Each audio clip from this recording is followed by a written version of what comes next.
defeated.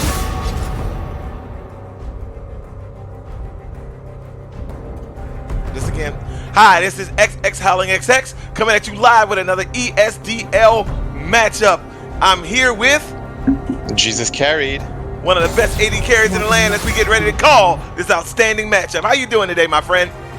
I'm doing quite well. Very nice day today outside, so Yep, too bad we are inside playing some good League of Legends. It's just business.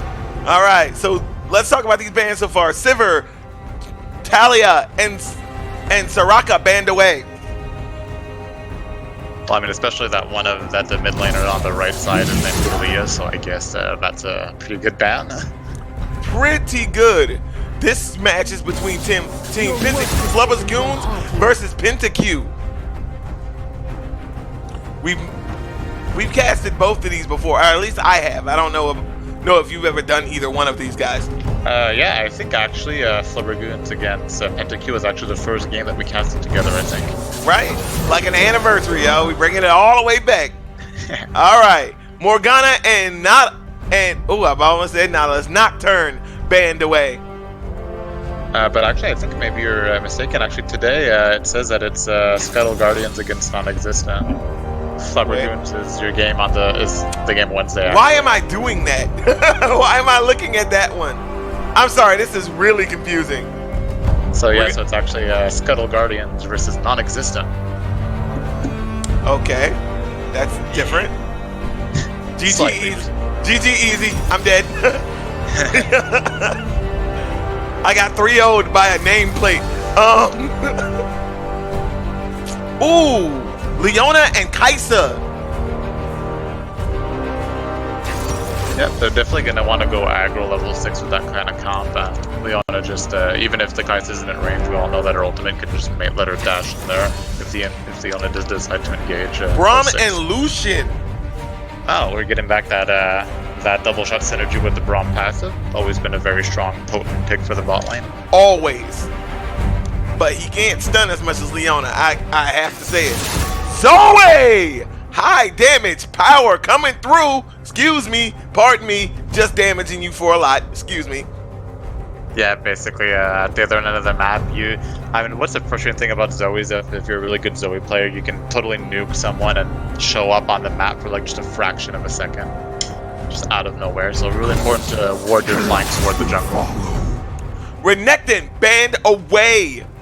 Renekton. That shield breaker mechanic won't be coming out to play today. Maokai, gone, thrown away. Interesting pick. I wasn't aware that Maokai was like that. Any tank top laner, except for a few specific picks, were really popular in this patch. It's not very popular, but if you get one that's good, then it's really damaging to your team. Especially that ult, they don't have to try to work to engage. That's 2 good engages put down. Maokai and, again, don't shoot me, it's Amumu. Every time, dude. Every time, man. Every time, man.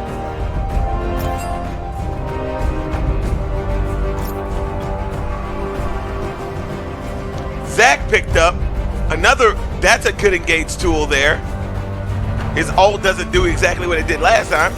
And we pick up a Fizz to go against Zoe. It's actually not a bad thing. I mean, even if you do, if she tries to land that bubble, I mean, the E is probably one of the best counters against it. Yep, very good counter against it, and we're looking at such an excellent team comp put together to fight them. Yeah, the only thing that they might be missing is a little bit of front line on the left side, on the blue side, because I mean, you know, Braum, even though he's, you know, tanky and like CC worthy, still a support, so he won't be as tanky as, you know, a solo laner or a jungler building tank. Right? Yeah, but actually, like, they have a pretty good engage tools and a front line on the right side, though. I mean, you know, got the Zac, the Poppy, the Leona, plus, I mean, the Poppy to counter the Jax, the Lucian dashes and all that. Even the Braum, if he gets caught in the Poppy W, won't be able to dash out to one of his teammates. So I really like the Poppy pick to round out their comp. Very, very much so. But my concern is the bottom lane. Leona and Kai'Sa, a dangerous duo, very dangerous. If Lucian and Braum aren't careful, they could give that Kai'Sa an early lead. Well, actually, I would actually go with the contrary scenario. I think that Lucian and Braum have a lot more pressure pre-6 than Kai'Sa and Leona, because basically, like with Leona, what you have to remember is that as long as you don't get caught by her E, she's basically useless. So what they're going to want to do is try to win early trades as Lucian and Braum, and capitalize if Leona misses her E in. At that point, they're basically just like sitting ducks and won't be able to do anything till it's back up. Right, but And, if you're a good Leona, I mean, even if you're passable, right? If you're a passable Leona, the one thing you learn how to do in Leona college, school, wherever you want to go, is don't throw that E until you're absolutely sure it's gonna hit its target. You don't just throw your E all willy nilly. This is not a Nautilus Q. You don't do that. You hit and aim at the target you're hitting at. So, but in this Leona, I just looked up the match history, is good. let's see here. Leona Koskaro. Doesn't have that many games on Leona. He doesn't have that many games this season on that account anyways, so it's kind of hard to tell. He has won one game on Leona, and he main support, like his 9 most played are support, so he's visibly a support main. So knowingly got that pick and knows what he's doing, hopefully. Yeah. But it's really the power of the early game Lucian that could really, jump in and out of skirmishes as he sees fit because of his early mobility. That basically is unrivaled by any AD carry, maybe except Ezreal with his E, but it's not the same kind of trading pattern. And I give you that. I give you that when it comes down to Lucian and Braum. And then popping that Braum passive makes it very, very dangerous. It even gives Lucian a stun in that regard as well. Well, exactly, because basically like the two like kind of win conditions to win like early the lane by the spot lane is Leona really has to kind of like, that's kind of like the Nautilus or the Thresh or whatever, because if you land your hook or your E or whatever champion you're playing, if you decide to go in, it's basically like an all-in attempt. You're trying to, all-in them and get a flash, get a summoner or something, because you're really gonna, go ham on them. But the thing with the Braum and the Lucian is that as long as they're able to avoid that, and I mean, Leona definitely has to land her E on Lucian, because on Braum he'll just put a shield up. Right, and that wouldn't do nothing to you. Yeah, exactly, and then during that fraction of a second that he won't be CC'd by the Leona, and then Kai'Sa won't do any damage to him, and basically won't do anything for them. But the Braum, though, he lands one Q, whether it be Kai'Sa or Leona, and Lucian can get a stun off within half a second. He just Qs double shots, E's double shot, and the person is stunned, and they can't do anything. They lose a trade, and he just walks back. So. And I also think about it, it's really harder to peel as Leona as well, because what you want to. You want to be by your ADC to peel for him. Leona's E brings her to the target. Exactly. So it's going to be like, once that happens, then you're all in for a fight no matter what you do. I mean, and even if she does get the priority target in Lucian, I mean, the Braum will just jump to her. I mean, they're kind of not in a good spot regardless of the target that they get pre-6, because I don't think that her CC is long enough to actually get like, a good chunk of damage, because when you think about it, she E's in, whether if she hits Braum, he'll just put a shield up for himself, and Lucian will just start damaging the Leona. Especially that, well, she went Aftershock at least, so she'll have that. Yep, she'll have that extra damage. So, but still, she's going to be in. Kai'Sa won't be able to do any damage to Braum himself because he'll have his shield up at that point. Lucian will be targeting the Leona, so they pretty much lose that trade. If he hits the Lucian, well, then the Braum just jumps on the Lucian, gives him extra stats, and puts the shield up anyways. So, I mean, yeah, I actually like the Braum pick, the Braum Lucian into this combo. Okay, but we'll see. But I mean, we'll see what happens. Yeah, we'll definitely see what happens. And let's talk about our jungle for just a second. Finally seeing Kane pick this. Kane banned a lot during the season. Oh yeah, for sure. I mean, this is actually one of the first games that I actually see Kane go through. The only thing I'm a little bit worried about is all depending. He'll probably go. I mean, I would be disappointed if he doesn't go red Kane, because their team really needs some more tankiness and CC threat. Right. Because what are you going to do with Blue Kayn? You have 3 tanks on their team, so you're not going to do really much. And Kai'Sa is pretty slippery as well, so even if the Kayn tries to go on her and later in the game she gets her invisibility on her E, really hard to take down when one shot, so. Welcome Right. to Summoner's Rift. So as we begin the game, we're gonna go ahead and do our standard. Protect every piece of the map that you can. 30 seconds until And we minions don't look like spawn. we're gonna do any early game cheese, so no craft macaroni over here. We're just gonna play the definitely. standard. Yeah, and just having the Braum on the map, I mean, Blue maybe could have fished a little bit to look, but I mean, Red is definitely doesn't want to invade on this. Yeah, So definitely. Because I mean, you get a Braum. I mean, you can like infinitely just get a Braum stack on each of the people, and then basically any of them are up to just be stunned. So it's extremely hard to try and outplay when any of you could get focused and get stunned at any moment. I love some Kraft cheese too, Rare Hunter. I love some Kraft cheese too. But it's just not getting it this game. Not Yeah, getting it at all. Yeah, no cheap cheese this game. Alright. We're going Okay, right. well, Wait a minute. Yeah, Leona just trying to scout out the Kayn, make sure he's Right. running standard chickens. Just trying to make sure. Organic Trash TV in the building. What's up, dude? We didn't talk about top at all with Poppy going into Jax. Well, I mean, Poppy really makes it hard for Jax because as soon as she gets her W available, I mean, what is Jax gonna do? His only engage tool is completely negated by one of her abilities, so she'll never be able to like, unless she actually just walks up to him and takes a really, really bad trade up close and personal without him having to use his Q. I mean, she should run it. But actually, Fizz getting chunked down pretty low already. Yes, getting chunked down in that mid lane.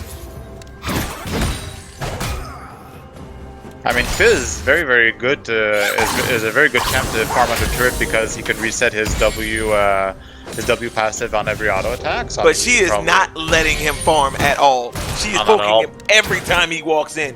Every time he walks in, he eats a little bit more, just a little bit more, just a little bit more, chunking him, and that's where all of this damage came from. Oh yeah, I mean, she just like really autoing, punishing him every time he comes up for a minion. And Like plus, he went TP though, so I mean, even if he gets the shuttle in early, You get nothing for free. no, for sure. Yes. But I mean, went the right star. But I mean, he went the right star, just trying to CS what he can, still pretty much even, losing the health bar trade. Boom! Stunned! Jax didn't have to jump. Looks like he's used to trading with these poppies. Poppy pushed him into the minion. That was smart. That was smart. Good. Push him into. Going. But he's not gonna care. He's going for it, and he junked her down. She's forced to flash. Spinning, and he's stunned. And that burst couldn't help him, and First Blood goes over to Jax. Yeah, see, that's exactly what we were talking about. I mean, he had his counter stacks going to be able to, get that healing to be able to continue the continued trade, and didn't even need to jump on her. She just stayed so close to him at all times that he was autoing her for free. Right, and the crazy part is, I like the way I like the way Poppy played. Push him into the minion aggro, try to get the minions to help out, help maybe catch up on some of that damage since you couldn't beat him on your own. It was a good play. Yeah. I mean, she just got a little bit greedy at the end. I think she should have taken the trade while she had it. I like immediately after she pushed him into the minion wave, should have probably just like backed and tried to like just let the wave reset. Gotcha. But got maybe a little bit too overconfident in how much minion aggro he was gonna take. Right? And this bottom lane has been surprisingly quiet. Oh yeah, definitely. I mean, both teams just seem to be happy to farm it out. I mean, both full HP, full mana, so definitely just last hitting. Just over here playing Harvest Moon.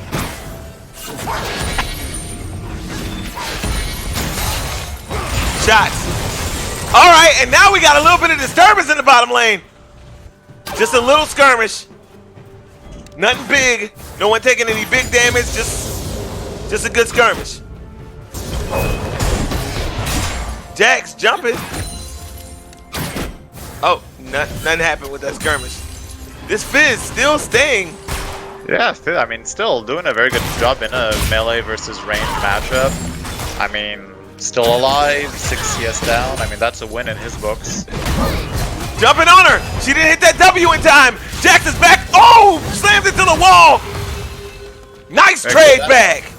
Yeah, good damage on Poppy. A bit slow on her jump. If she would have done her W a little bit faster there, I mean, Jax would have lost that trade outright. He wouldn't have done anything to her. Correct. That Jax is doing a very good job. And Leona gets on the Kai'Sa. Zach comes in to make it uneven and gets taken down. A nice gank. Brum get double kill going over to the red squad. We really need to sort out which team is which right now. I mean, no one has any tags on their name, so it's a little bit hard. So, if anyone in chat knows what team is which, let us know. Now, seriously, do us a favor and like put your tags on, guys. We'd appreciate it. Helps us out. Uh-oh, Jax jumped on her. She's running. He doesn't want to take too much of that minion aggro and backs off. Yeah, he went in after looking for level 6 when Poppy did it at the same Jumped time. in on her. She's stunned. Going for her again and goes down to Jax again. This Jax. Solo kills. Yeah, I mean, you see that the Poppy seems a little bit slow with her W's. I mean, it isn't necessarily easy to always time exactly when he's gonna jump on you, but I mean, in a matchup that she should be doing very well. I mean, she's died already like twice, so now Yep, I mean, it's time to load up everyone's favorite game, Harvest Moon, Poppy. Load that game up, buddy. It's time to load that game up. not for sure, because I mean, with Jax's hybrid damage, I mean, it's gonna be extremely hard to itemize against her from behind, against him from behind. Yeah. So I mean, now with this stage completed already, going to be a little bit more tanky, going to have that extra movement speed, so we won't even need necessarily that jump to just follow her. Yeah. Let's see how we go with that. And also, we failed to mention that the first dragon actually went over to the red squad. Yeah, a lot of stuff happening on the map, all over the map. Better be for me. Yeah. Organic Trash TV. Yes, we better be farming. Shark comes out. Fizz finally engaging on her. She puts him to sleep on top of the stick. How you fall asleep like that? She's after him. And she still has her ignite too. She's going for it. She wants it. Boom! And goes in. Yeah. Just good lord! Yeah, not respecting the range of that Q ultimate. Zach trying to invade here on the Kayn though, but under leveled. Right, but since he did give the blue buff over to his Zoe. And he did try. Rare Hunter, he tried. He tried it. Oh, he tried it. Jax, jump! Oh my God! You need to be faster on that W, baby. Be faster on that W. It needs to save your life.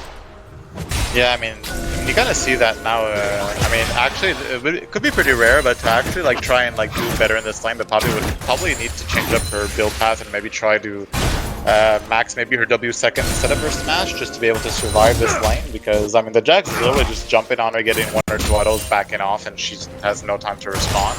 Right, but how fast is that? It takes for that W to come up.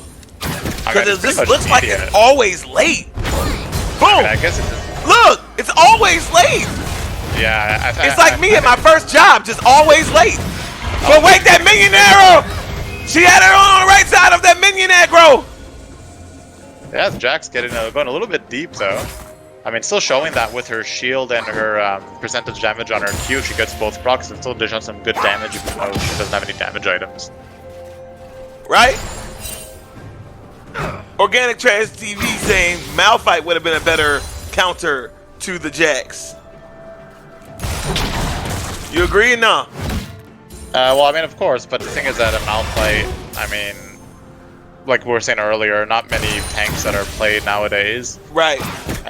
But I mean, it would have given that their, I mean, it would have served the same purpose, I guess, as the Poppy, just another frontliner and an engage tool for the team. So I can't really say that he's wrong in that sense. But I mean, no one really plays Malphite, so how familiar is Jaeger on the Malphite, which would have been the question. I mean, I'd rather him play the Poppy. All right, Poppy. Oh, smashing Jax. Poppy actually getting some damage off. Yeah, because I mean she. Those are two good trades. I mean, yeah, I mean she procs her shield, so that's one. Jumping on Jax. Jax trying to stun Poppy only. Running for it. Jax bouncing. Zach bouncing and gets killed by the shield. Blue Cross Blue Shield takes him down. Leona jumping on Braum. But they turn right on to her, but stunning her. Kaisa stunned. Leona, chase, good pill, Leona, proving me wrong. Oh, that misclick on the minions. Woo! The Lucian had him, but he auto attacked a minion instead of the Kaisa, so she lived.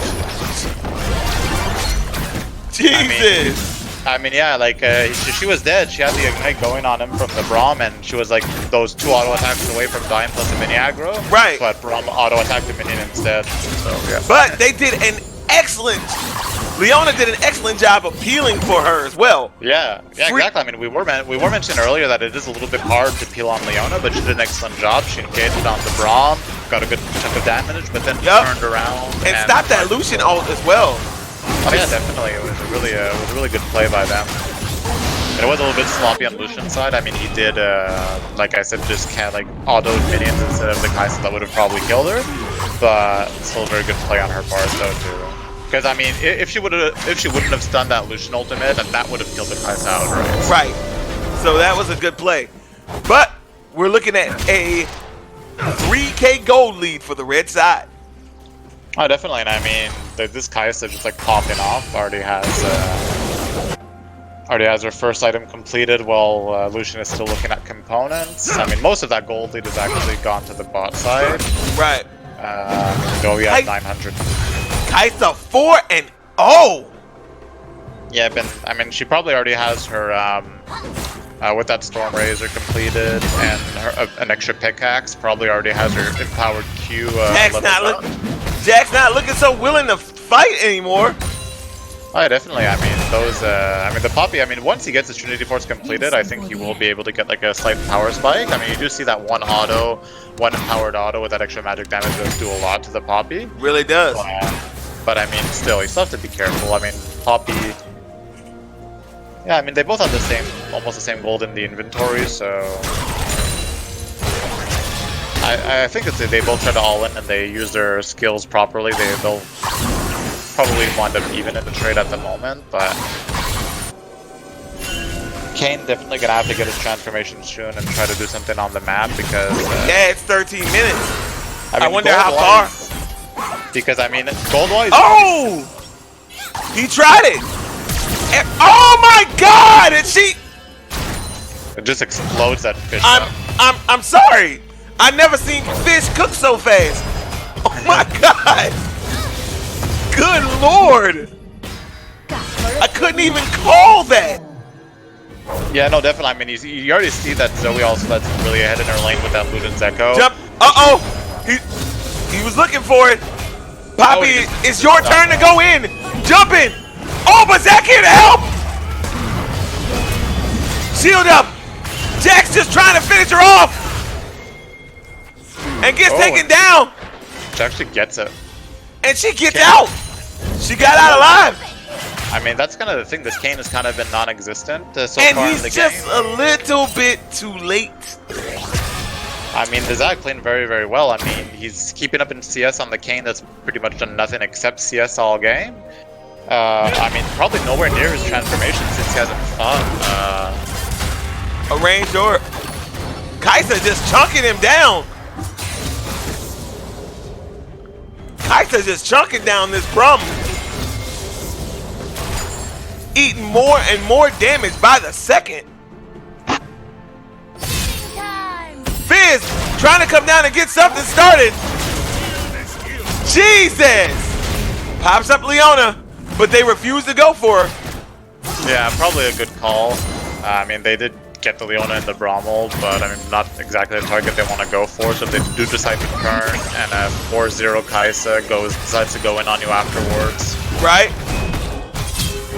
Top about to battle it out. This time she's alone. Knowing Zach is on the other side of the map. Jumps on her. Yeah, I mean, she just wasted her W, so... Like, good lord, this... They're I mean, you see that the Zoe, even just with her passive, even if she doesn't even land her Q, just the auto attack does like a good chunk of damage at the moment, so it's really far ahead. As they're moving up, they're moving as a unit here. Looks like laning phase is over, guys. We're moving into the mid game. Fights galore and more bloodshed, baby. Yep, so the first turret does go over to the red team as expected pretty much because they are 5k gold ahead. But and they're looking for their second, and they get it. That's 2 turrets. This rotation is going quick. I mean, with their 2 Drakes, 2 turrets, now looking towards the Rift Herald, I mean, they're really looking at everything. What? They're getting everything they can. Jax came down to see what was going on and might lose his life for it.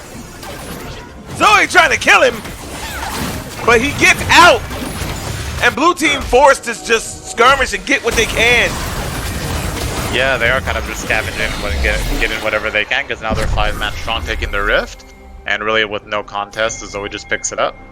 They're looking at Dragon, but their team is moving over the Dragon.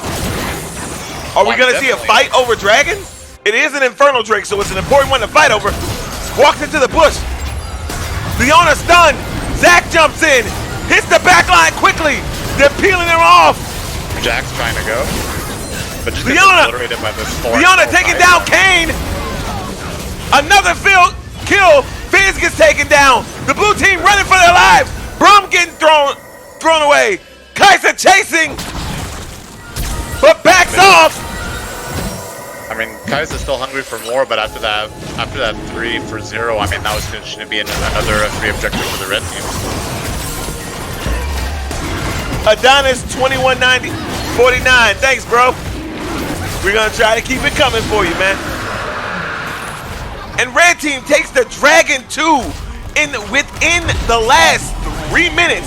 They've expanded their gold lead to about 4 to 5.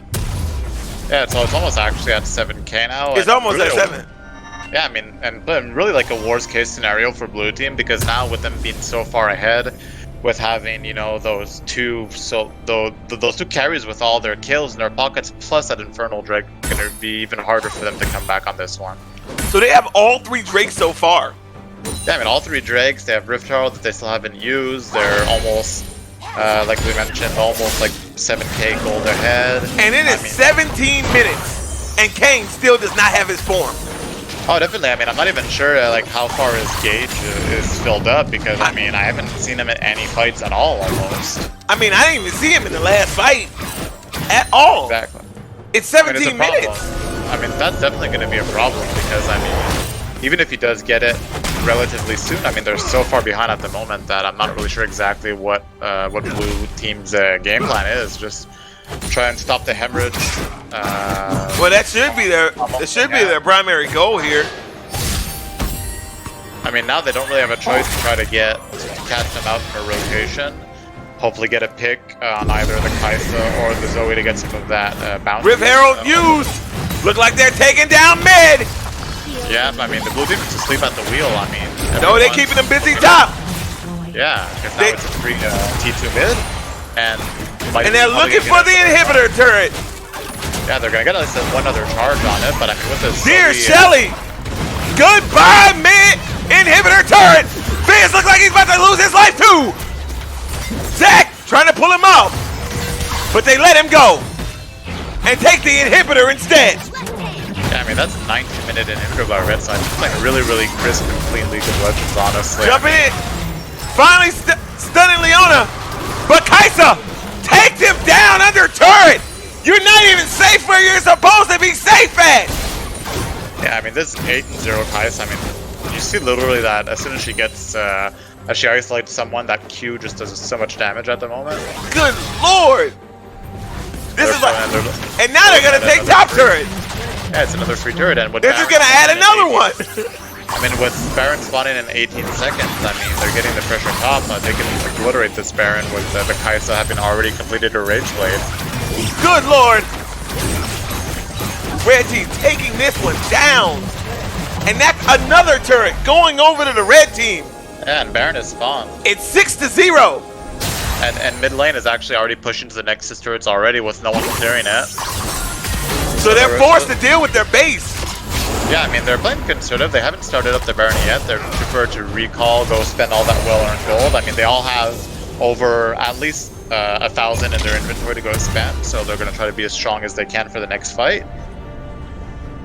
Because it would be a shame to not spend that 5k gold that they had in their inventory and lose the fight over Baron because they didn't recall to reset it and spend whatever they had.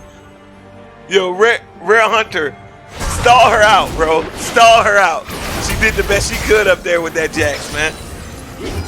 But I mean, see, that's kind of the thing. I mean, just because you don't win lane doesn't mean, I mean, she played, I mean, her best, she kept up relatively in CS on the Jax, and just the fact that she's playing a tank and a frontliner that can offer up some CC and some utility to the team. I mean, you don't always need to smash your lane to win. Bruh, I am getting upset with this Kayn. Why have you still not transformed? How much? Well, I mean, he needs that juice, man. He needs to I'm actually be upset with you. Like, but that's kind of the thing. I mean, Kayn, if you don't get a good early start, I mean, oh, is that going in? that going in, no regard. Brahm's drowsy. Leona jumping on Braum, and Braum goes down instantly like you're not even a tank. Oh, Kai'Sa goes in, and Kayn goes down. Second shut up, goes asleep. Zoe deletes him. Kai'Sa triple kill. And that looks like the game pretty much. I mean, now all Fizz escaping, but that was all he did. Not even looking to fight this team. And they're gonna just break the base down. Yep.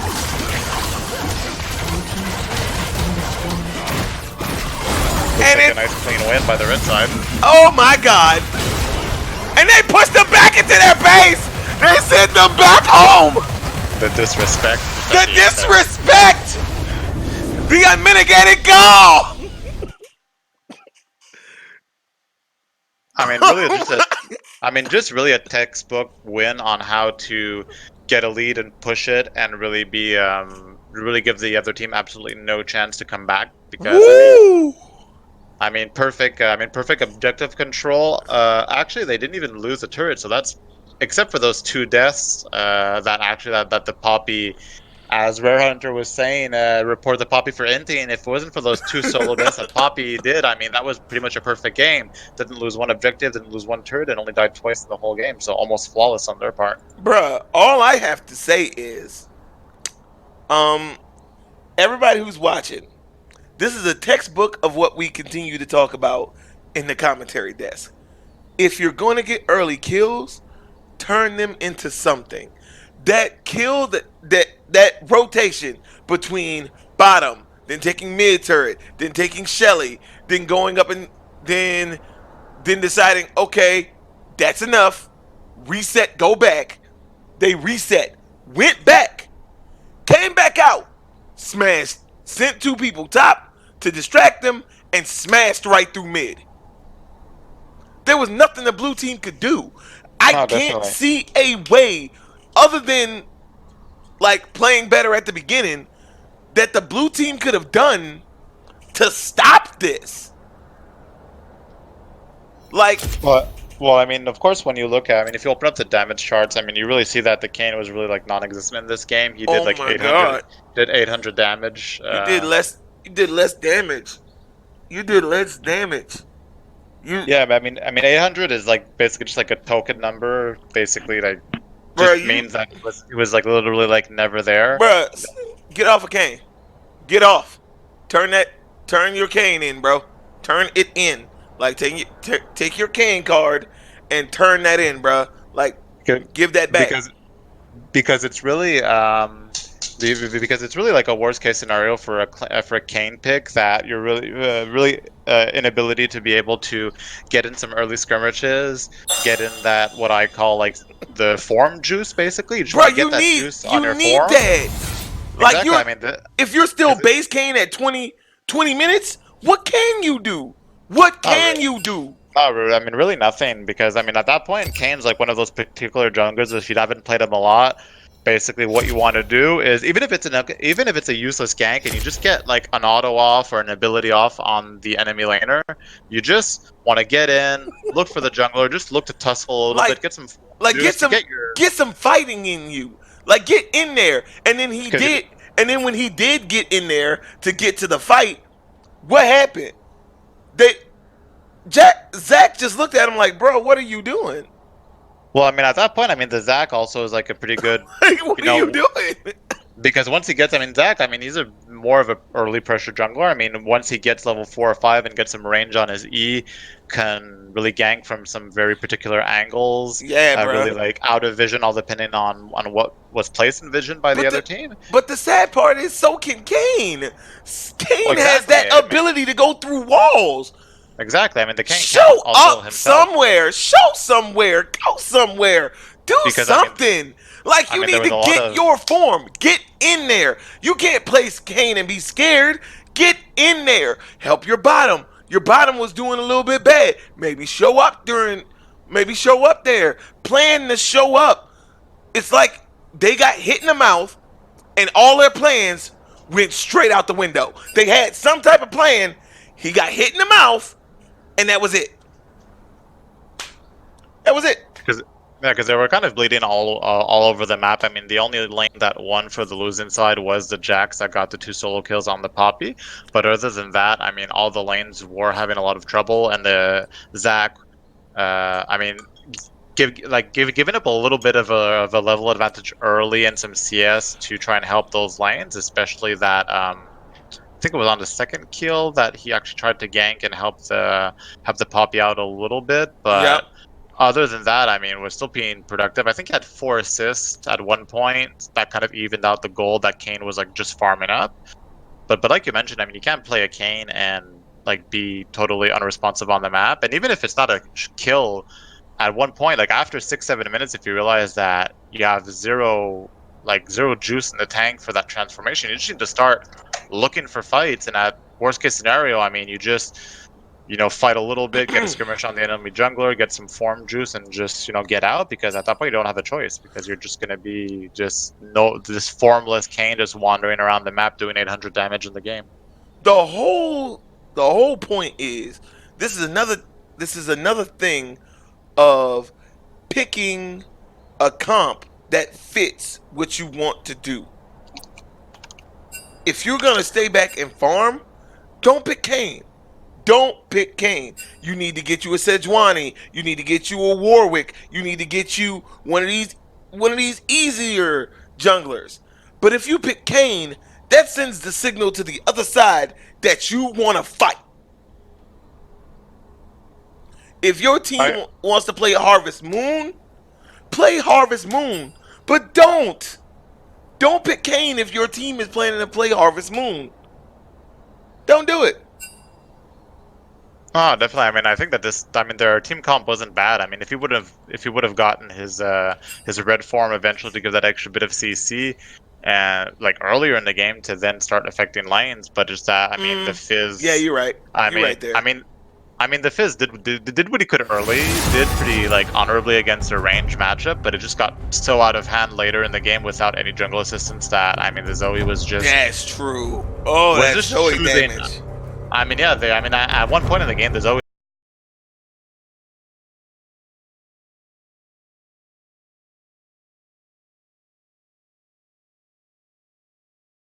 was just choosing exactly when she wanted to kill him. It wasn't even like a contest anymore with absolutely no jungle pressure. Right. That's Zoe. So at that point, that hurt Mamiko to zone. Oh.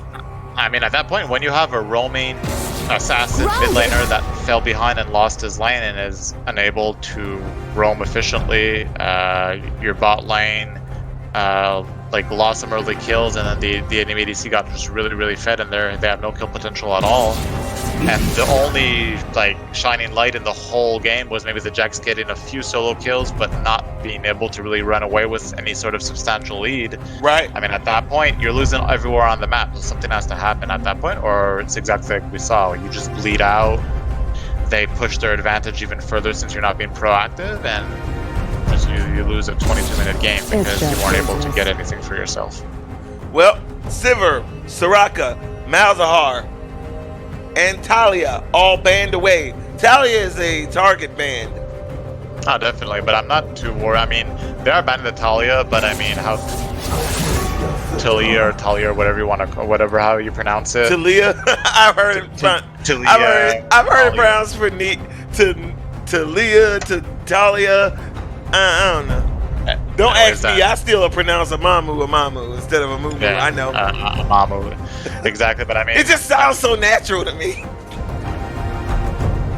You're gonna have to dry it to make sure that they eventually. Joey, banned away.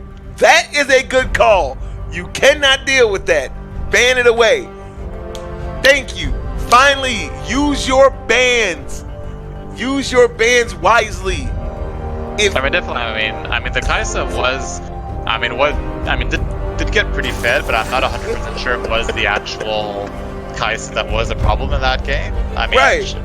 It was just an environment kind of thing that, I mean, they had the Zac, ganking for them. They had the Leona for that, like, extra chainy CC that they could just, like, lock someone down and all that. So at that point, I mean, when she had 4 kills and she had already her Stormrazor and an extra pickaxe and was just, like, basically chunking Braum with, for half his HP as soon as he got close. At that point, I don't think it's really the pick more than how they played the lane.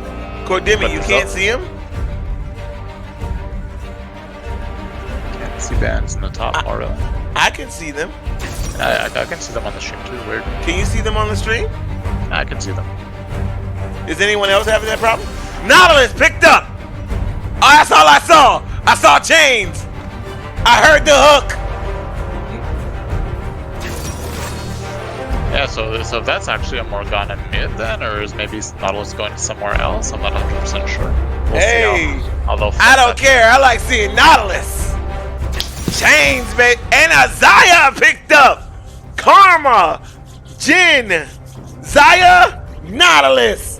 That means we're going to have a bloody down-bottom match.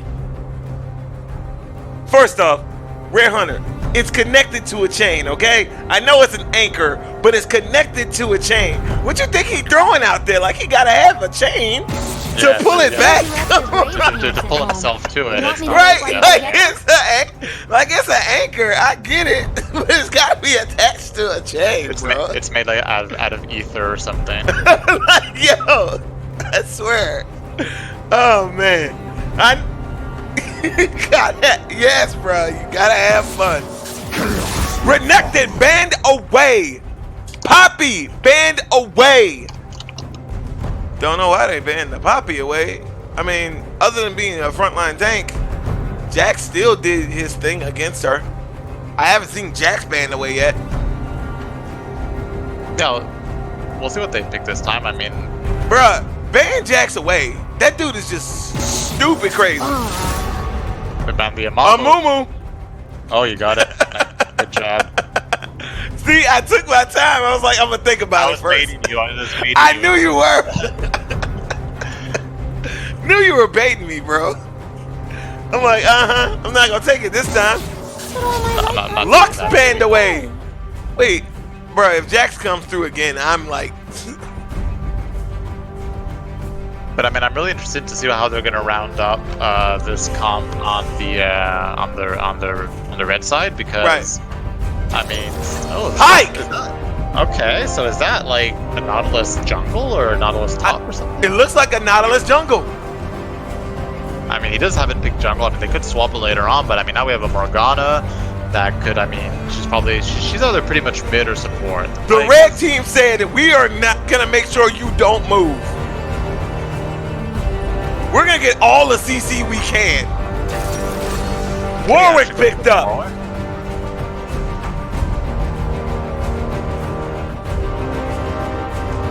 Yeah, I'm actually wondering what Talia will be playing this game if he's going for the Nico. Oh, yeah, and they left the Maokai. So and we got a Maokai coming through. Yeah, I'm pretty sure that's his debut in the SDL. I haven't seen like any game with him so far. Have you casted a Maokai game yet? Yes, I have. Oh, okay. And he's done well. But against a Darius, I don't know. That Darius, I am not gonna know. I do not know. Is Holy. that a pike mid? Is it? No, it's a Morgana mid. Okay, that's what I thought. Alright, so yeah, that's what you thought. Okay, so it's probably gonna be a Nico mid against that Morgana. Nico mid versus Morgana, Jin and Karma, Zaya and Pike, Darius and Maokai. They're definitely gonna be a spicy bot lane though with that Pike. There's always a lot of stuff going on. Bruh. Alright, so the red side was the blue side last game.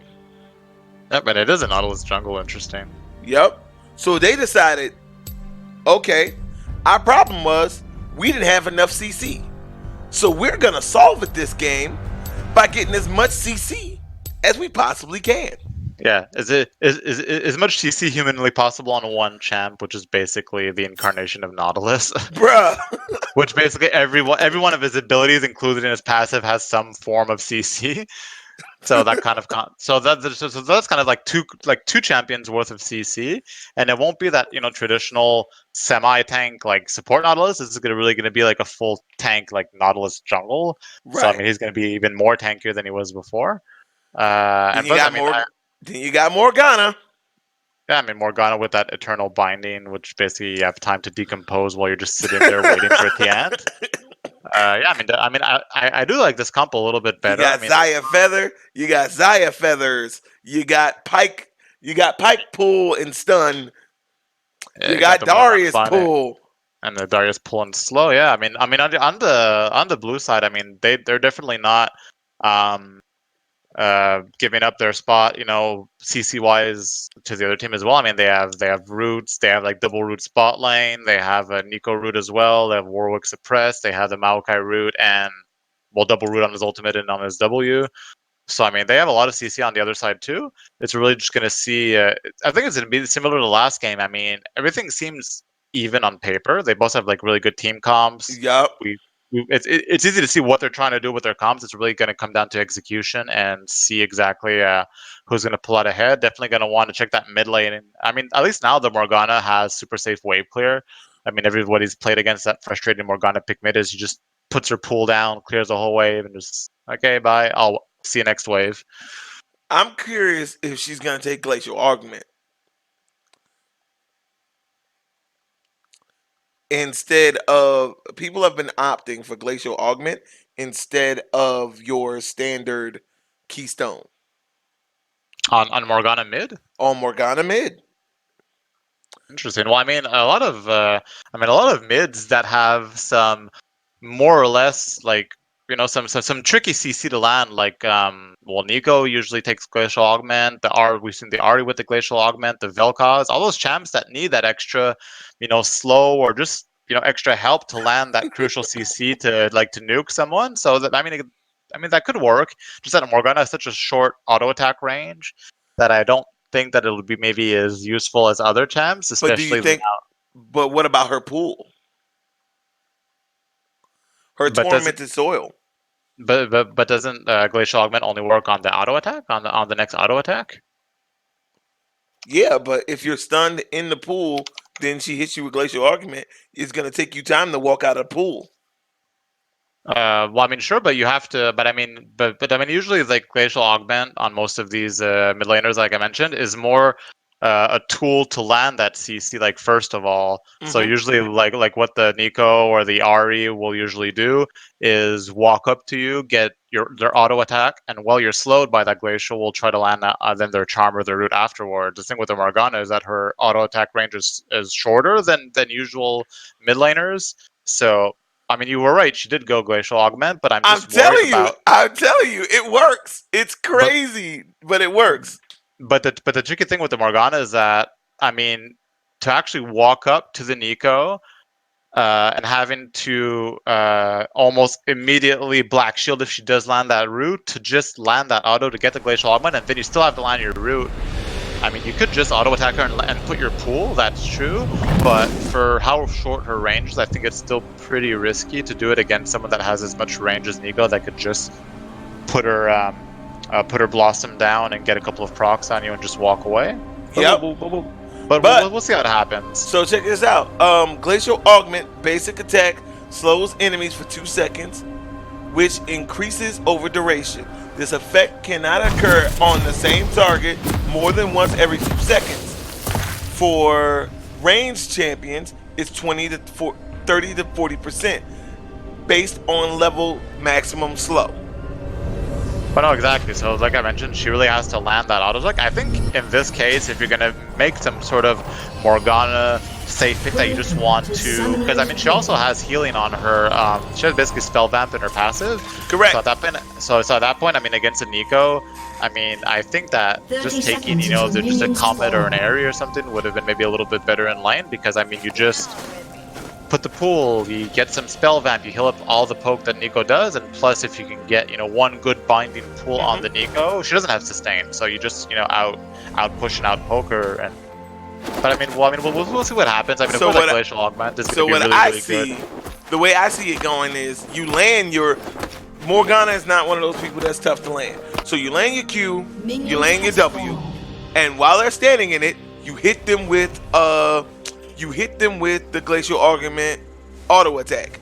Now they have to walk out of that pool, and for every second you stand in that pool, it does more and more damage now than the way it used to be. Where the way it used to be is it does flat damage against her AP. Now it does damage over time. So the longer you're in that pool, the more damage it does. Well, I mean, yes, it does do like extra damage, all depending on how much HP you actually have. But I mean, we'll really see. I mean, what's going to be important is to see how much she'll be able to utilize that Glacial Augment. Well, we will attack. definitely see as we get started. Everyone makes it to lane safely. No cheese, no Kraft macaroni on this game.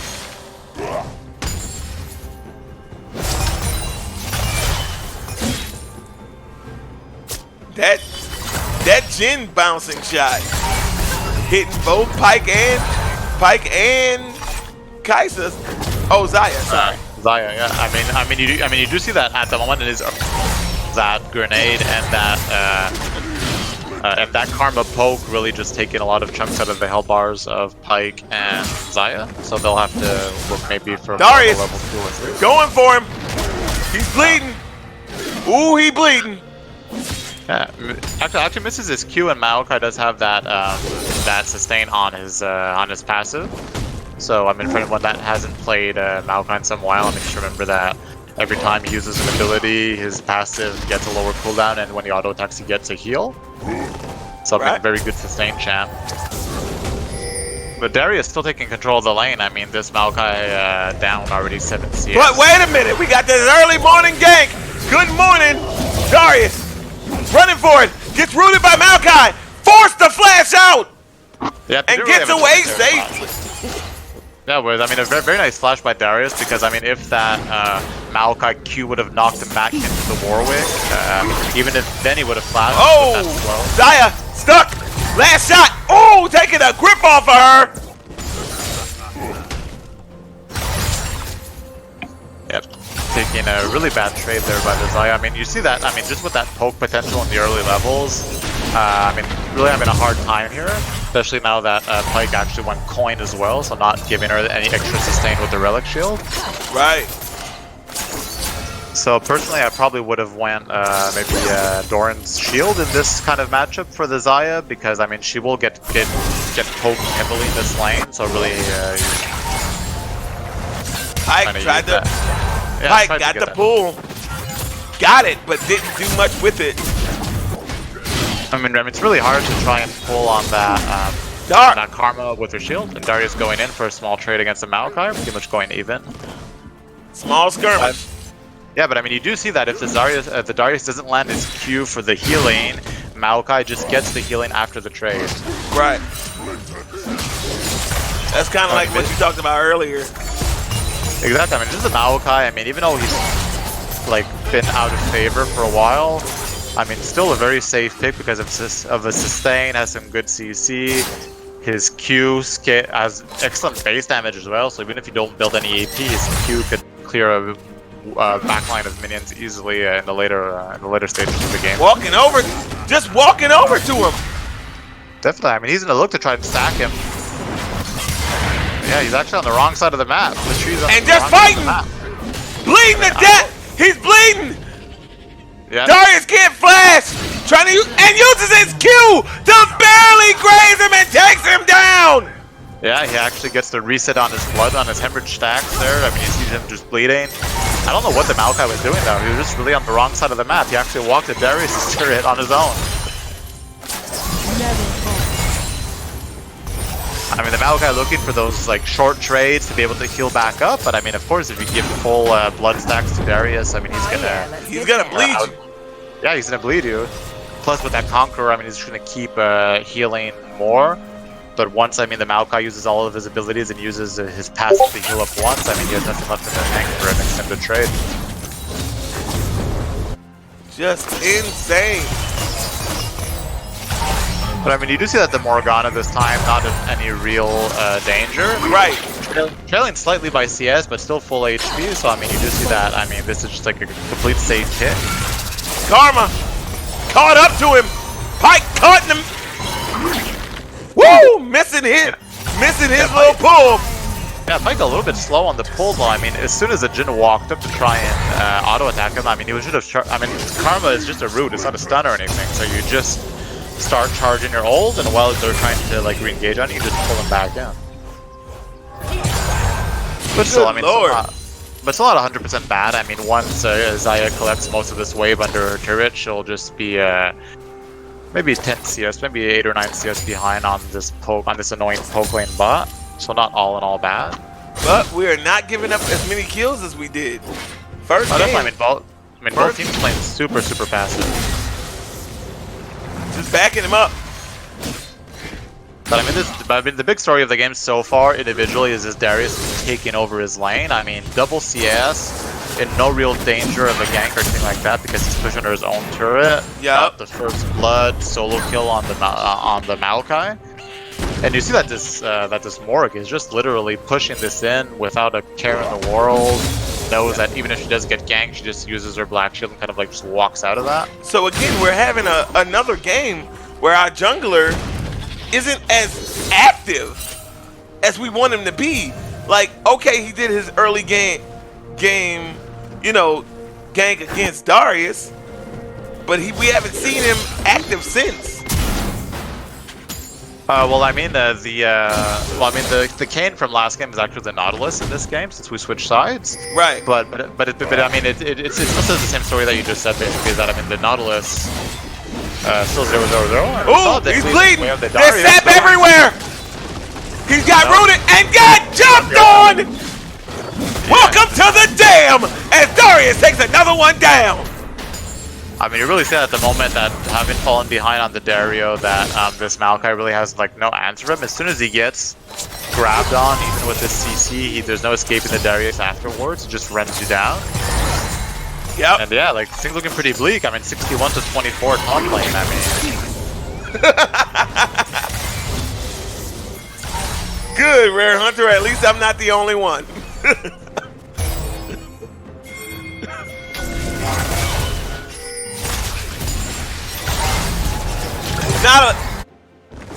Alright, we got a skirmish for this dragon. Pike! Those abilities weren't in tandem. Yeah, and Pike is only level 5, so doesn't have The target gets away. Jin firing! Missing! Yeah, but I actually have the double flash expended by the the Nico to try to get the Blue team stealing that dragon! Ooh, they stealing. Ooh, they stealing! Yeah, they actually pushed the red team off the Drake and take it for themselves. And they just took it! But I mean, that's the thing. I mean, the Pike is only level 5. I mean, he's still, he lost some XP somewhere along the line. Right. This Darius going back on the Maokai. He bleeding! He bleeding! I didn't know the sap! Oh, the sap is everywhere! You're walking the wrong way, Maokai. Oh my god, you're walking the wrong way! You can't find maple syrup that way! Oh, he goes down! That's not the way back to Canada! Yeah, no, definitely the wrong way. It's up north, he's going to Mexico. That is not the way you want it to go. I mean, if the Nautilus doesn't make something happen, I'm not even sure at the moment that a Nautilus and a Maokai that's so far behind can actually even kill this Darius. He's gonna have his Black Cleaver next back. Yeah. Because now, I mean, it's kind of like already, they're like past the point of no return. This Darius is going to be so strong in the middle of a fight. So even if the blue team did get their that early Drake and push the team off, if the Darius can get in the middle of one of these fights, I mean, don't count him out.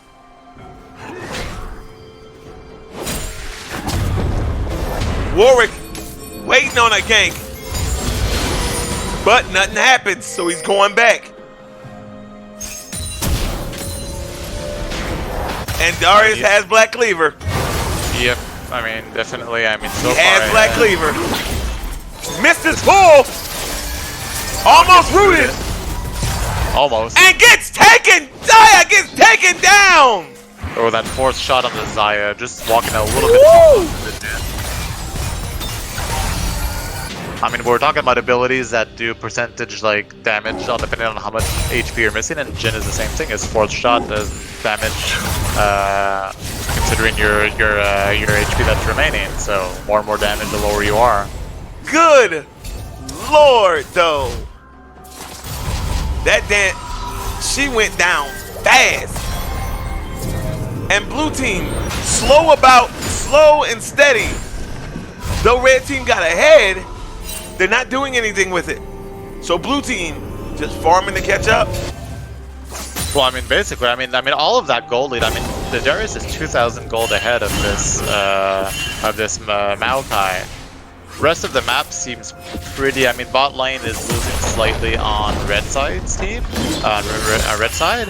So right. I mean, definitely this Darius is gonna have to try and get his turret and try to group with his team because he's basically his whole team's gold advantage at the moment.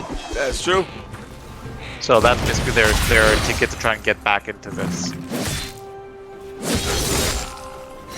I mean, if the Nautilus wants to make something happen, he would have to just try and push this top lane. Oh! Oh! Missing his ult! Oh, just barely. The Pike would have gotten that kill on the Karma. Missing his ult! Maybe a little bit slow on it. I mean, he needs to be faster on his skills. He hits the pull, but don't have the E ready to zoom in.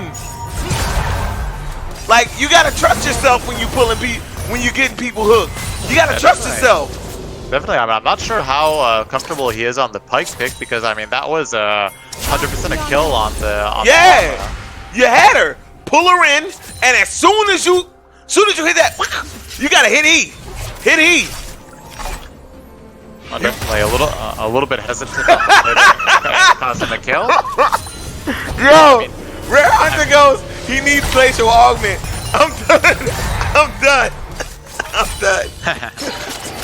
I can't read the chat and commentate. This dude. This guy. Yo. This guy, man. But I mean, you still kind of see the same story as the first game. I mean, both junglers 0-0-0. Yup. I mean, this Nautilus could have definitely just camped top and just got this turret for free with the Dario and just opened the map up because I mean, this Maokai that's not happening. Hanging on for dear life, taking whatever CS the Darius lets him get. But I mean, you have to make the most of this. Like, please, sir, can I have some more? Yeah, can I have some more CS, please? Just, you can't do nothing in that Darius lane at all. Like, definitely. You want more CS? You should be happy with what I've given you. Just you peasantry. How dare you? Movie references.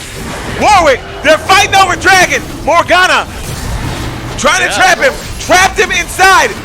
And they are chunking down this Nautilus. The gates are open. Darius is down here. Walking up to the rest of the team. Red team committed to the Dragon and took it this time. You ain't stealing this one. Pike taking another one down. Getting out. Red team stunned. Zaya gets taken down. Darius chasing after Jin. jumps on him and takes him down! See, that's exactly what we wanted to see. We wanted to see that Dario get in a fight, help his team out. I mean, you see that he basically chased the Jin from the Dragon Pit all the way on the wrong side of the map. And I want you to notice that no one stopped him. Nobody even stopped him. He just walked up. Like, bruh, excuse me, excuse me, excuse me, excuse me. And just walked up to your Jin. You're not gonna peel for your Jin at all? Well, I mean, in Jin's, I mean, in Nurse's defense, though, I mean, if I go back to the fight, I mean, I'm not 100% sure. I'm just gonna go get the replay, but I think he was in the wrong side of the jungle, and he was actually ulting like the team from the other way. Yeah, exactly. I mean, actually, the Jin was kind of asking for it. He was actually on the wrong side of the map, ulting them, so Darius knew exactly where he was. Exactly. So, and I'm like, but my whole thing is, your teammates knew where you were too. Why didn't they peel for you and get Jin out of that situation? He's got the most damage on your team right now. Well, I mean, the Karma was trying to peel for him, but I mean, just how strong this Darius was, I don't think that it was I mean, she kind of like backed off because she was probably scared that he was going to go on her because, I mean, with that Black Cleaver and his boots completed, he wasn't going to stay CC'd for very long. And plus, with like all the shenanigans going up like near the pit, I mean, it was a pretty chaotic fight. So I think it was very good awareness on Darius' part that, you know, pinpointed the ADC that was the biggest threat and just ran him down. Right. And at that point, and even best case scenario, you do peel for the Darius and either kill him or just get him off your ADC. You're putting your rest of your team at a disadvantage, making them have to like fight at a number of disadvantage. So I think it was just very good awareness on Darius' part. Yep, Darius just walking up like, nope, I don't want you, I don't want you, I'm going straight for the one I want. Exactly, because I mean at the moment... Pike! Looking to pull! Misses! Now Jin's on him! Forced to use his eat and leave! Jin misses his root and Karma misses his poke on him, so they just reset and go back to lane. Maokai trying to show Darius he's not afraid to take a stand. And actually like Darius's build is actually going probably for a Dead Man's Plate second, judging by his items. So I mean, he's gonna be very, very strong, being so tanky and so far ahead. Like at that point in the game.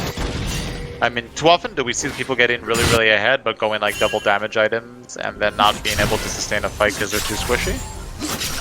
I like that. I like that a lot.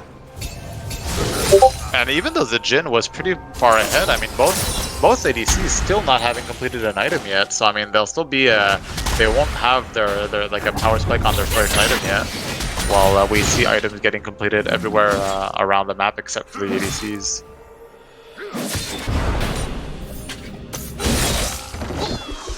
And just as I say it, they actually both recall almost simultaneously. And do actually, and Jin, we got the IE, which is no surprise, and the SC Reaver on the Xayah. Which is no surprise. Exactly, so I'll just go pretty much standard. I mean, I do like the choice of item on the Morgana, having that extra utility on top of the Glacial Augment with her Hex Tech, item that actually gets that Frost rate of slow. And it also procs Glacial Augment. That is something that Rare Hunter pointed out. The Hex Tech GLP 800 actually procs Glacial Augment as well. Shout out to Rare Hunter.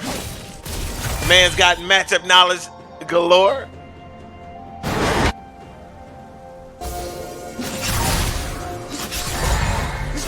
Well, I mean, did you see that it actually profited? Because I think I think it's 2 separate. Oh, Pike! Missed it at point blank range! I mean, I'm not sure exactly why he still tried the pull. I mean, he should have just went in to stun him at that point. And when he's stunned, then you grab him. You missed it at point blank range. He was right there in your face.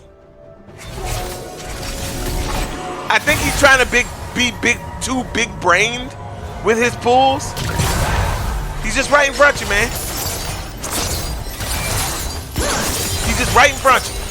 And plus, I mean, he did have, I mean, his Dust Blade wasn't up, but I mean, like that small slow on the Dust Blade is really, really effective to just mean, if he's alone and you're 2v1, you just auto attack him. They're trying to. Red team going after the dragon, melting it down. They used their stun on the wrong Nico. Jin ulting. Darius trying to do the same thing, but this time Jin stops. Oh, Again, Jin doesn't get peeled for, and he's in the back line cutting up the wrong people. You got him cutting up the rest of your team. But Pyke kind of trolled their team, though. Pyke! I mean, the Pyke pulled the Nico that was ulting into his team. That was pretty troll, though.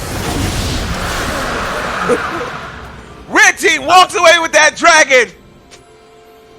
I mean, honestly, like, if you want to, like, actually jump back, that was pretty. That's definitely worth, like, at the Pyke pulling the ulting Nico into her team. That was pretty funny. Hooks are hard, and yes, but the one hook he did land pulled danger into his team. Basically. Oh my god, yeah, that was like. I just want to point that out. I think they paid the Pyke to do that because that was literally. He couldn't have helped the Nico anymore, even if he would have wanted to replicate it. He literally pulled Nico ulting into 3 of his own teammates.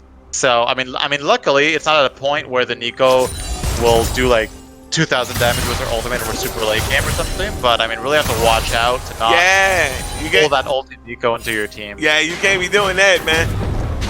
Almost got your team squared away.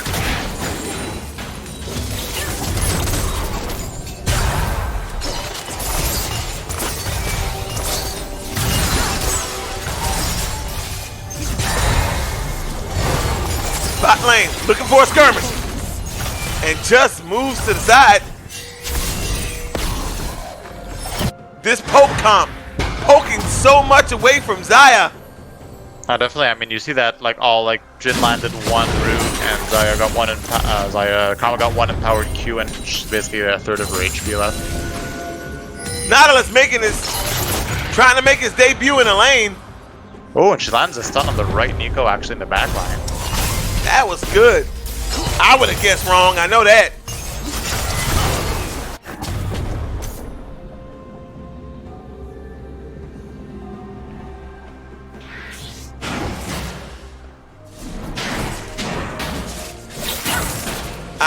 I don't know what it is, but I think Darius and Nautilus are looking for something to go on mid.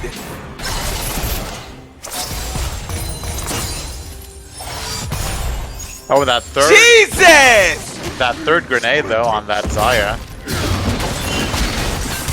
Maokai finally in a position where he can stand up to some of this Darius damage.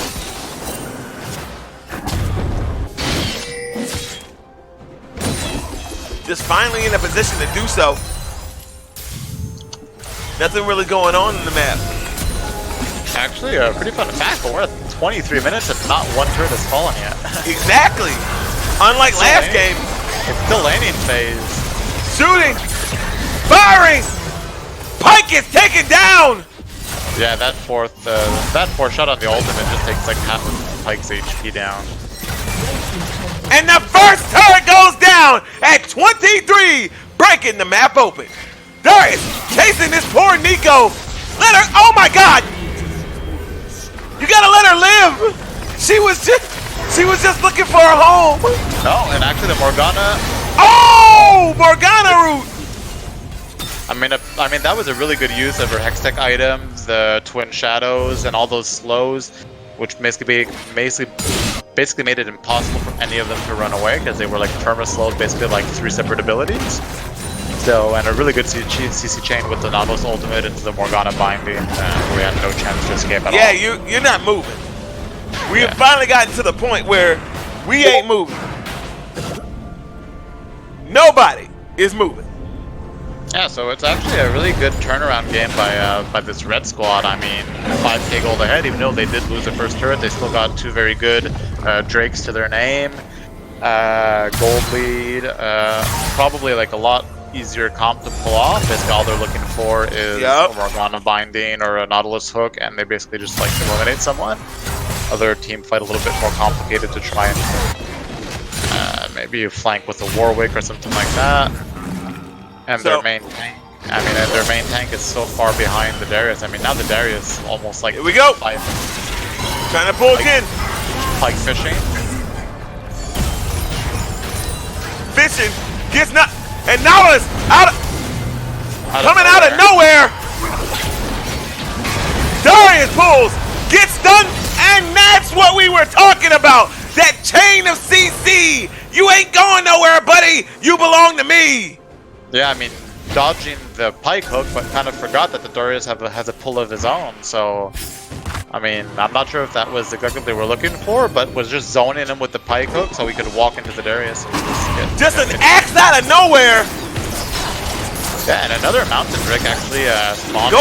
Look like it's going over the red team. Blue team looks hesitant to even engage them for it, and it goes down without blue team doing a thing. Oh yeah, so the Twin Shadows comes in by Morgana actually. Darius flashes in, grabs the Maokai. More slows on the Mao.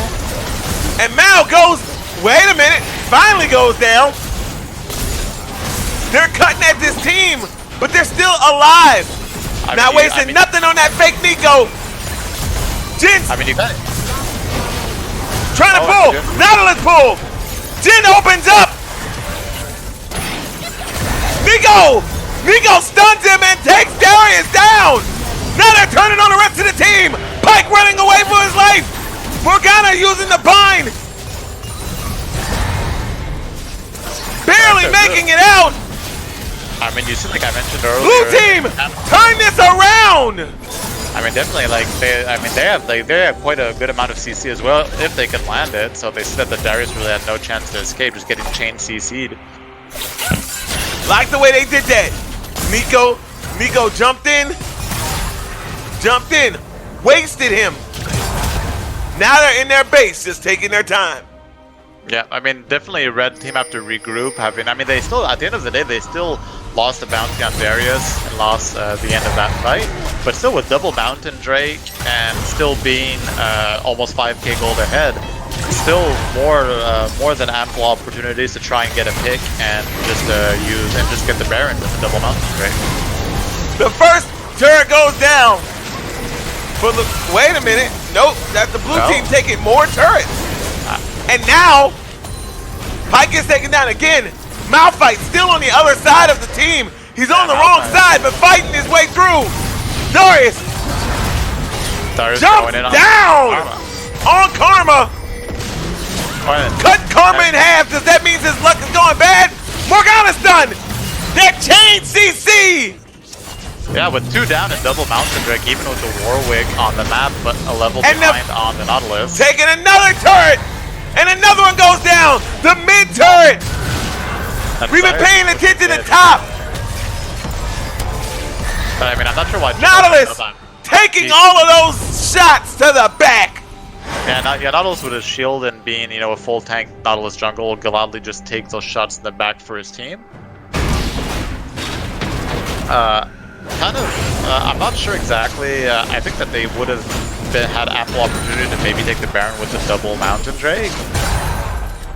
Yep. Just that they decided to take the turret. They got a turret mid for their troubles as well. So I mean, not a bad move as well. But I mean, definitely next fight, if they do get a pick, ideally try to get the Warwick and then just go straight to Baron, because I mean, with this type of comp, Xayah still keeping pace with the Jhin, even though the Jhin did really well in lane. The Xayah just sitting like almost just under 1k behind the Jhin at this point is basically not that important. Just creeping up on our 3rd item. What's happening here is we're having a case of playing behind, and the blue team is doing a very good job of doing it. Taking objectives, getting what they can and leaving, not getting too greedy. I know for sure. I mean, they did get a couple of turrets for themselves. They did actually get all the first line of turrets by playing from behind, so that's really kudos to them. Doing a very good job in their rotations and taking what they can. But you saw as soon as the door opened up, just red. Oh, and Karma Root stuck him on. He's taking turret shots. More turret shots. He can't stand the rain. And they shoot it, and they shoot Pike down like a dog. Yeah, but I don't know exactly what Darius was thinking there. A little bit greedy to dive under a turret. without any vision of the rest of the team, and it really pays to Des. And now actually the blue team can maybe look to do the Baron, to either get a good push on mid. I mean, Maokai's already pushing top. And it's been taken down. Another one taken down. This blue squad look like they're rallying back. This is super. Yeah, so I mean, they're playing super well from behind. I mean, of course, it's not. I mean, Darius, I don't know what he was thinking, like going for that greedy dive, you know, just out of nowhere. That greedy dive is... But I mean, the greedy dive just lost them like 2 turrets, basically. That's a subject of being ahead. You talked about this in the last game we casted, where you said, hey, just because you're ahead, don't mean you can do whatever you want. You need to respect the other team while killing them. I mean, definitely. I mean, you see that this Pike, I mean, even if the red Morgana going in. Oh! Jin got caught! Oh, the Jin, yeah, getting caught by the Nautilus. Got caught by the Nautilus! And now another Mountain Drake going over to the red squad! They've learned their lesson! Their gears are restructured! We're going back in! I mean, hopefully they just finish this while the Maokai is solo pushing top. I mean, it's a 5v3. And I mean, with triple Mountain now, I mean, with 25 seconds left on the Jin, I mean, they're just looking to like reset the map, push some waves. But I mean, I would have probably went to just, you know, dance around the Baron a little bit, see, at least get control back over the Baron. No one has control over the Baron pit because it is not warranted.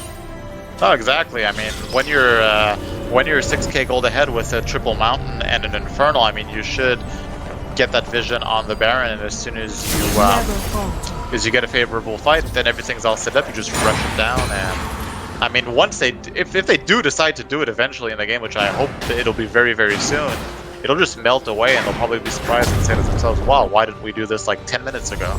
Well, let's RIP Jin, because that one pull hurt his lifespan.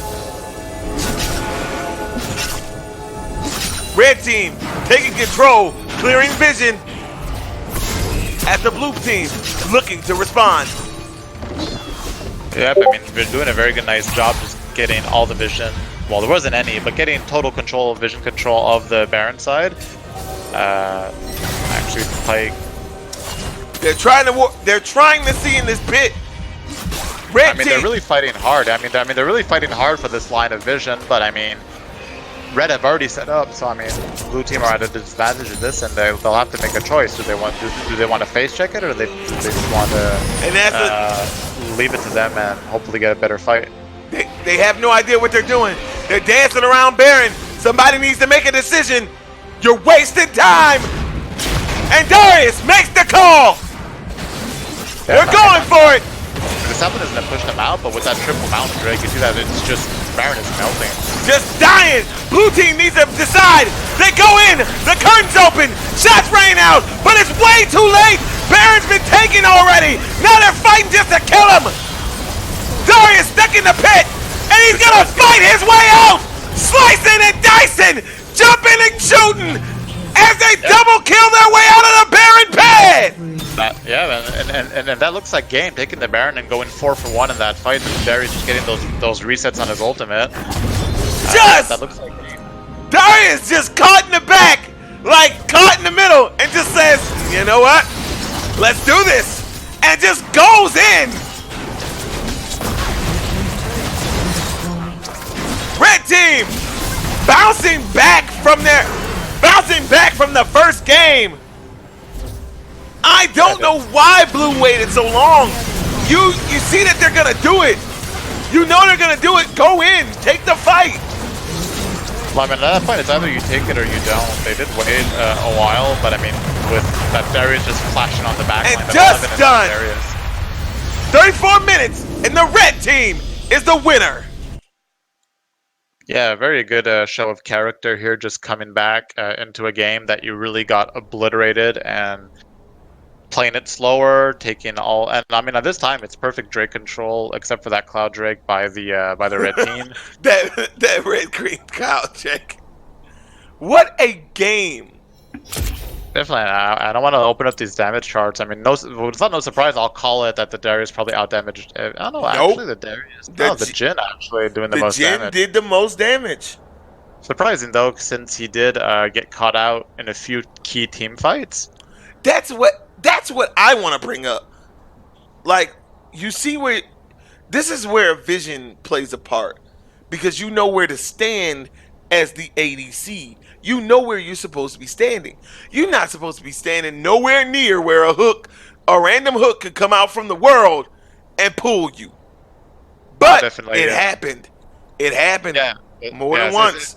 Yes, especially before they got that third mountain for themselves. I mean, the Jhin just waltzing through the river near the Drake, got caught up by the Nautilus hook, and essentially gave the red team their third mountain Drake for pretty much free. So if anyone watched those capsules by ESDL, that's what you would probably call a worthless death. Right? Yeah, so I mean, you definitely want to avoid those as much as possible. I mean, especially as an ADC, I mean, they were kind of touching on the subject that some deaths are kind of worth it, all depending, but usually that's more usually towards either a tank or a support that actually tries to go in there and get some sort of advantage to his team, even though he gives his life for it. But I mean, as an ADC, your only role is to stay back and do DPS. So if you die, you're definitely not doing that for your team. Yep. The moral of the story is they never seen where the red team was coming. Pyke has put out 79 wards. 79 versus 54. Yeah, definitely. And plus, I mean, when you just see the raw vision score of that, I mean, yeah, well, it isn't actually 79 wards. It's 79 vision score. Right. But still, I mean, definitely, it kind of sounds dumb since Pyke. I mean, we always think of him as that. Oh, if he gets a hit, he'll just start like assassinating people because he'll have a lot of damage. But that dust blade is like really, really effective to spot out extra wards without having a miracle. Yeah, so that probably is why he has a pretty high vision score. I mean, as in control wards purchase. I mean, he did buy 7 control wards against Karma's only 2. So I mean, maybe a little bit like lackluster on Karma's side, especially when you're behind. But when you're behind, you want to double up more on those vision. wards. You need more. Yeah, you really need to double up and make sure that there's always 2 control wards in your inventory. And yes, when you are behind, you might pop that control ward and it might survive for just Unfortunately, guys, I don't think there will be a game 3 here. I don't think this is a playoff game. I think this is just a regular season game. So regular season games only do 2, no matter what. But before we even break, let's talk about this Baron for just a second. How different would that fight have played out if they pulled the trigger? Instead of dancing around the topic, they pulled the trigger. Well, I mean, they would have had to have been more decisive on the call, definitely, because, I mean, when you're trailing in that sort of situation, when you don't have the vision control of the pit, it's basically a hit or miss. It's either you go, like, you basically go ham, you go in as 5, hope that you catch them by surprise and that they've started it and they don't expect you to come in, or you just give it up and you go get something else on the map and you just cut your losses and it's okay, we'll just survive the Baron push, we'll give up an extra couple of turrets, we'll siege them, and we'll just, wait for a better opportunity. But you have to choose. Now basically they did like kind of a double error. They waited too long, and when they finally decided to go in, I mean it was too late. The Baron was already gone. So, Yo, Organic Trash TV says the Baron pit looked like they were getting steps for their Fitbit. Yeah, exactly. Bro, they were just walking around. Kind of when you at the end of the day, you're like, "Fuck, I'm like 2,000 steps short. I'm just gonna walk around my apartment for a while." And, bruh, but make a decision. If you're gonna give it up, give it up. If you're gonna go for it, go for it. But it didn't look like they wanted to do either one. I think they wanted a middle ground somewhere, and this team wasn't giving it to them. They weren't gonna let them see inside of the Baron pit to decide whether or not they were gonna go in. So at that point, if you're the shot caller for the blue team, you just go, okay, decision's made. Let's go for it. Exactly. I mean, you have to decide at that point: is it worth it to go, or do you just stall it out? I mean, honestly, in my experience, as a shot caller, I probably would have just given up the Baron and just pushed the lane, because at that point, I mean, as I saw, even if I'm not even sure if they would have pulled the trigger and gotten them by surprise, if they would have actually even won the fight, because that Darius was so far ahead. Even if you don't kill him instantly to start of the fight, and he just starts queuing multiple people and healing up, it would have been the same end result. He would have just shredded through your whole team. But my whole thing is the way they position on the Baron. If you would have got in, the first person you were greeting was Jin.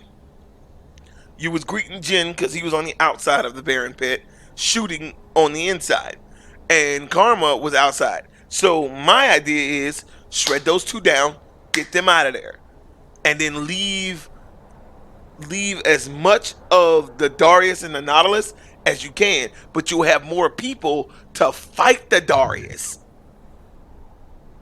Well, I mean, exactly. But the thing is that I mean, the Darius. I mean, all game long, I was actually pretty surprised by his like awareness of position in team fights and all that. I mean, every team fight, he would just.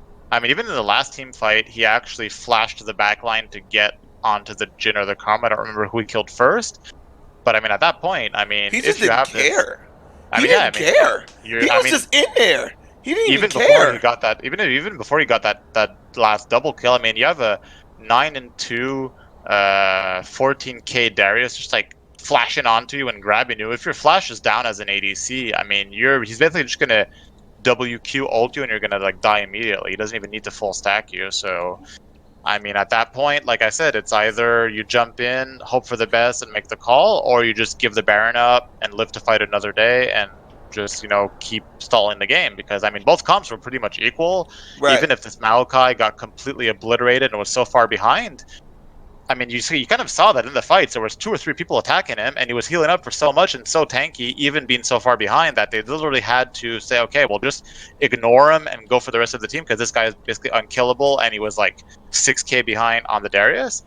So if you extrapolate that and bring that into like later in the game, where it actually starts getting some items and getting back to where he's like equal items with the rest of the team, that's just like this massive unkillable healing tank, and they had no ignites on the other side to boot except on the Pike.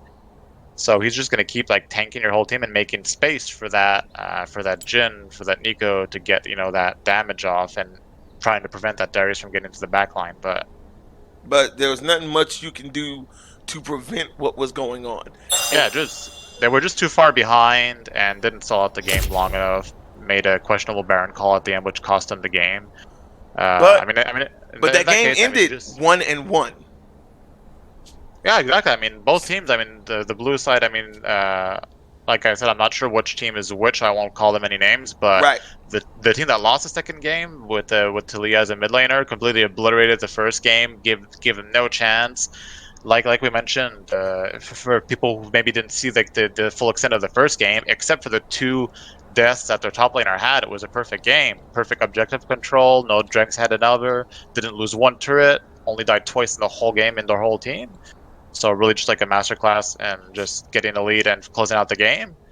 Second game, I mean, completely turn around. I mean, they had some good plays, but they basically played from behind in the whole game. And there was not much you can do about that.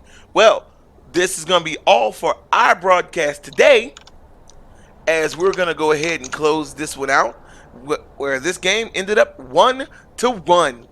Well, we'll be seeing you guys next time. Please come and join us. This is XX Howling XX, and this was Jesus Carries, guys. Thanks for watching. Thanks for watching, guys. And this was an ESDL matchup. We'll see you guys next time.